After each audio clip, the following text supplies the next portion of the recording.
Hello everyone, I hope आप सब लोग बहुत अच्छे होंगे, बहुत हेल्दी होंगे और आप सभी को जन्माष्टमी की बहुत बहुत शुभकामनाएं। आज जन्माष्टमी है तो मैंने सोचा कि चलो कुछ डिस्कस करते हैं। And discussion should be related to Janmashtami, it should be related to essence of Janmashtami. तो चलिए आज हम कुछ अलग सा टॉपिक डिस्कस करते हैं। जन्माष्टमी क्यों सेलिब्रेट करते हैं, कैसे सेलिब्रेट करते हैं, ये तो तमाम आपको वीडियोस यूट्यूब पर मिल जाएंगे। क्या करना चाहिए, कैसे श्रृंगार करना चाहिए, कैसे जन्माष्टमी मनानी चाहिए, ये सबको पता रहता है ना। ये सबको पता है कि क्या क्या करना चाहिए। बट ये सब तो चीज़ें जो होती हैं वो हम बाहर से करते हैं, यानी कि हमारी इंद्रियां काम करती है, हमारे हाथ काम कर रहे होते हैं, हमारा मुंह से कीर्तन कर रहे हैं, मुंह से भजन कर रहे हैं, हमारा मुंह काम कर रहा होता है। ये सारी चीजें तो बाहर की हैं, बट अंदर से क्या हमारे अंदर बदलाव आता है? क्या ये जन्माष्टमी का त्योहार जो आज हम मना रहे हैं या जो लोग कल मना रहे हैं, क्या परसों भी उनके अंदर सेम भाव रहेगा ईश्वर के प्रति? क्या आज जो हमारे अंदर समर्पण की भावना है, आज जो हमारे अंदर प्रेम आ रहा है उनके लिए, क्या वो परसों रहेगा? क्या हमने ये चीज कभी सोची है कि अगर कोई त्योहार आया है तो क्या वो त्योहार सिर्फ और सिर्फ मिठाइयाँ बनाने, घर को सजाने या मंदिर सजाने के लिए होता है? क्या वो त्योहार अपने मन को सजाने के लिए नहीं होता? क्या हमें कोई पर्व आता है तो उस पे ये नहीं सोचना चाहिए कि हमने इतनी जन्माष्टमियां निकाल दी, इतने साल हो गए, बट अभी तक हमने कोई भी सिग्निफिकेंस स्टेप नहीं उठाया टुवर्ड्स अ स्पिरिचुअल जर्नी या टुवर्ड्स कृष्णा, जो भी आपके मन में है। तो क्या आप अपने आप से ये सवाल करते हैं? अगर नहीं करते तो मेरे हिसाब से इस पर्व का कोई महत्व नहीं है।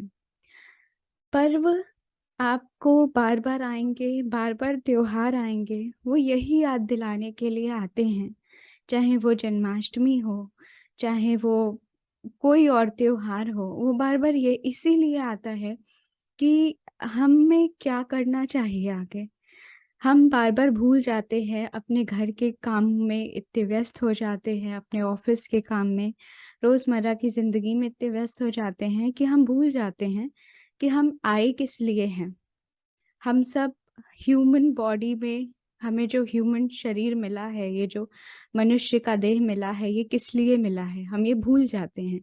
तो असली में ये जो त्योहार है, ये जो पर्व है, वो इसीलिए आते हैं आपको बार बार यही याद दिलाने के लिए कि आप असली में कौन हैं, आपका मकसद क्या है और आपकी मंजिल क्या है। बट हमें क्या लगता है कि ये तो एक दिन का सेलिब्रेशन है या 2 दिन का सेलिब्रेशन है, और जैसे ही सेलिब्रेशन खत्म हुआ, back to normal life. But अगर आप ऐसा कर रहे हैं तो आप मत करिए सेलिब्रेशन, क्योंकि सेलिब्रेशन का कोई मीनिंग नहीं है जब तक कि आपको अंदर से ये रियलाइजेशन ना हो कि क्या मैं इस जन्माष्टमी के बाद कृष्णा के और करीब आई, क्या इस जन्माष्टमी के बाद मेरा उनसे एक स्ट्रॉन्ग बॉन्ड बना, क्या इस जन्माष्टमी के बाद मैंने कोई प्रण लिया कि मुझे इतनी साधना करनी है या उनका इतना ध्यान करना है, क्या मैंने इस जन्माष्टमी के बाद ये सोचा कि मुझे अपना टाइम वेस्ट नहीं करना है, जो मैं अपना टाइम नेटफ्लिक्स में, यूट्यूब पर, फेसबुक पर, इंस्टाग्राम पर, व्हाट्सएप पर वेस्ट करती हूँ, वो मुझे नहीं करना है। और इस मनुष्य जीवन के टाइम को इम्पोर्टेंस देना है। ये मनुष्य जीवन बहुत बहुमूल्य है, बहुत मुश्किल से मिलता है, और बड़े मुश्किल से तो मिलता है, उसके बाद ये बहुत ही छोटे टाइम के लिए मिलता है।